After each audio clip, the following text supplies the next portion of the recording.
ტრანსპორტის და ლოგისტიკის სექტორებში აქტუალური საკითხები განიხილა ეკონომიკის მინისტრმა ბიზნეს ასოციაციის წევრებთან და დარგის სხვა წარმომადგენლებთან დახურულ შეხვედრაზე. როგორც კერძო სექტორი ამბობს, შეხვედრის მთავარი აქცენტები ანაკლიის ღრმაწყლოვანი პორტის მშენებლობას, რკინიგზის მოდერნიზაციას და რეგიონის ქვეყნებთან სინქრონულ მუშაობას შეეხო. როგორც BAG-ის აღმასრულებელი დირექტორი განმარტავს, კერძო სექტორის ინიციატივა შუადერეფნის მონაწილე სახელმწიფოთა შორისი საინვესტიციო ფონდები შეიქმნას, რაც ქართულ და ცენტრალური აზიის კომპანიებს შორის პარტნიორობას ამყარებს. ლევან ვეფხვაძე თვლის, რომ რეგიონში გაჩენილი ალტერნატიული მარშრუტები არა საფრთხეთ, არამედ შესაძლებლობად უნდა იქნას განხილული. ცენტრალური აზიის ქვეყნებთან თანამშრომლობა კი კრიტიკულია, რათა საქართველომ არ დაკარგოს თავისი ფუნქცია და რეგიონულ ჰაბად ჩამოყალიბდეს. ძალიან სწორი იდეა იქნება, თუ კი ამ დერეფნის განვითარებაში შეიქმნება სახელმწიფოთა შორისი ფონდები, საინვესტიციო ფონდები, რაც ხელს შეუწყობს ცენტრალური აზიის ქვეყნებისა და საქართველოს კომპანიების თანამშრომლობას აი ამ ფინანსური რესურსების გაჩენის შემდეგ ახალი პროექტების განვითარებისთვის. იმიტომ რომ ჩვენ ვხედავთ, რომ ეს არ არის მარტივი თემა, იცით რომ ინფრასტრუქტურას ის ვინც არ ვითარებს, მას სჭირდება მეტი დარწმუნებადობა, რომ ტვირთები იქნება. მეორე მხრივ ტვირთებს ვინც არ ვითარებს, მას სჭირდება რომ ინფრასტრუქტურა იყოს და ვერცხლი და ქათამის პრობლემის წინაშე ვდგებით ხოლმე, ამიტომ აქ სახელმწიფოთა შორისი ძალიან ძლიერი, ასე ვთქვათ, საინვესტიციო რესურსების გაჩენა სწორედაც ახალისებს როგორც ერთ მხარეს, ასევე მეორე მხარეს. თუ არ იქნება მოძრავი შემოდგენლობები, ტვირთს ვერ გადავიტანთ ერთი ადგილიდან მეორე.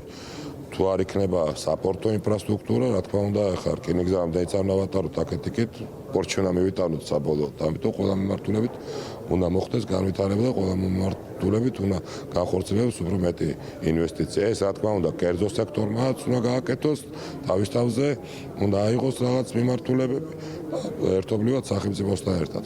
კერძო სექტორში მიაჩნიათ, რომ ინფრასტრუქტურული პროექტების განვითარება და საერთაშორისო ფინანსური რესურსების მობილიზება საქართველოს ლოგისტიკურ პოტენციალს თვისობრივად ახალ საფეხურზე აიყვანს. სექტორისთვის მთავარ გამოწვევად კვლავ რჩება ინფრასტრუქტურა და ღრმაწყლოვანი პორტის არარსებობა. ამასთან მათი შეფასებით მნიშვნელოვანია აზერბაიჯანთან და ცენტრალური აზიის ქვეყნებთან ინფრასტრუქტურული პროექტების სინქრონულად განვითარება, რათა საქართველო არ ჩამორჩეს რეგიონულ ტემპს, გამჭვირვალე სატარიფო სისტემა და გამართული ინფრასტრუქტურა კი არის ის წინაპირობა, რაც ბიზნესის შეფასებით საქართველოს რეალურ ლოჯისტიკურ ჰაბად და სატრანზიტო ქვეყნად აქცევს. ყველაზე მნიშვნელოვანი რაც არის, რისი მოგვარებაც არის საჭირო, ეს არის პირველში კასპიის ზღვა, რომელიც სულ იჭედება, მაგრამ დღეს მოვისმინეთ, რომ აქვთ ურთიერთობა და უკვე გეგმაც არსებობს და მეც შემიძლია დაგიდასტუროთ, რომ მე პირადად ვიმყოფებოდი ყაზახეთში და აზერბაიჯანში, რომ ხედავ, რომ კეთდება ტერმინალები, შენდება ახალი გემები, რომელიც ამ პრობლემებს მოაგვარებს და ნუ ჩვენ მხარეს რჩება ღრმაწყლოვანი პორტი, რომელიც ასევე ითქვა, რომ 2029 წელს მივიღეთ პირველ გემს. თუ ეს ყველაფერი გაკეთდა, ჩვენ ნამდვილად ვიქნებით ლოჯისტიკური ჰაბი და სატრანზიტო ქვეყანა. გვაქვს შეზღუდული ინფრასტრუქტურა.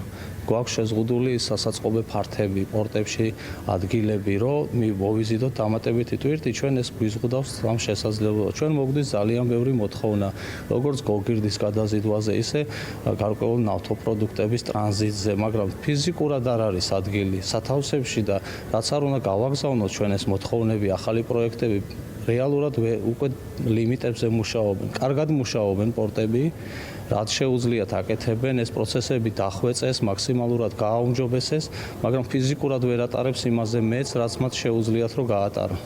იმისთვის, რომ საქართველოს არამხოლოდ სატრანზიტო გზის, არამედ ლოგისტიკური ჰაბის ფუნქცია შეიძინოს, ამისთვის რამდენიმე მიმართულებით მუშაობაა საჭირო. სახმელეთო გადამზიდავებს მიაჩნიათ, რომ სატრანზიტო დერეფანში მეზობელ ქვეყნებთან მწვავე კონკურენცია. ამიტომ ქართული მხარისთვის პრიორიტეტული გადაზიდვების გაიაფება და პროცესების მაქსიმალური ეფექტურობა უნდა იყოს. ეს არის სასაზღვრო დაბრკოლებები და გამტარუნ რაიონების გაზრდა, ეს არის ინფრასტრუქტურის ასე ვთქვათ უკეთესი სტანდარტის სურვილი, ეს არის მიმღები და დამამოშავებელი ასე ვთქვათ სიმძლავრეების გაზრდის სურვილი, რათა საქართველოს არა მხოლოდ სატრანზიტო ასე ვთქვათ სივრცე იყოს, არამედ ლოჯისტიკური ჰაბის ფუნქციაც შეითავსოს. როგორც ლოგისტიკის და ტრანსპორტის სექტორის წარმომადგენლები ამბობენ, მარიამ ქრივიშვილთან შეხვედრაზე განხილული საგანი იყო ანაკლიის პორტის პროექტი. მართალია ჯერ მთავრობას პორტის ინვესტორი შერჩეული არ ჰყავს, თუმცა მინისტრმა ბიზნესთან პირობა დადო, რომ 2029 წლისთვის ქვეყნის მთავარი ნავსადგური პირველ გემს მიიღებს. ანაკლიის პორტი თანამედროვე ოქროს საწმისია. ჯაბათ არიმანაშვილი ჩვენთან ინტერვიუში ამბობს, რომ ანაკლია არ არის მხოლოდ ფოთის პორტის ალტერნატივა. ის სრულიად ახალ შესაძლებლობას აჩენს ქვეყნისთვის. ოქროს საწმისით შევარქვით ანაკლიის სპორტს, რადგან ანაკლია არ არის როგორც ბათუმის სპორტი და ფოთის სპორტი ქალაქის ცენტრში, არ არის სივრცე ისეთი შეზღუდული როგორც ამ არსებულ პორტებში, შესაბამისად აქ გვაქვს ძალიან ფართო არეალი განვითარებისთვის და რომ მოვიზიდოთ არა მხოლოდ საკონტეინერო ტვირთები, არამედ ჩვენ აქ შეგვიძლია მოვიზიდოთ მშრალი ნაყარი ტვირთები, გენერალური ტვირთები, დავაგროვოთ პანამაქსის ტიპის გემებისთვის 60,000 ტონამდე ტვირთები და ამით შევქმნით სრულიად ახალ სურათს საქართველოსთვის და სრულიად ახალ შესაძლებლობებს, რასაც საერთაშორისო პარტნიორები გამოიყენებენ. დღეს ჩვენ გვაქვს სპორტები, არსებული სპორტები, რომლებიც საკუთარი დატვირთვის მაქსიმუმზე მუშაობს. შესაბამისად, ბუნებრივად ჩნდება საკითხი, რომ სპორტების რაოდენობა შავ-ზღვაზე გაიზარდოს და ეს არის პოლიტიკა, რომელსაც რამდენიმე წელია სახელმწიფო ძალიან აქტიურად ავითარებს და მიყვება. თავარი არის, რომ ის თავის დროზე იყო შეფერხება სწორედ იმიტომ, რომ ტვირთების პრობლემა იყო.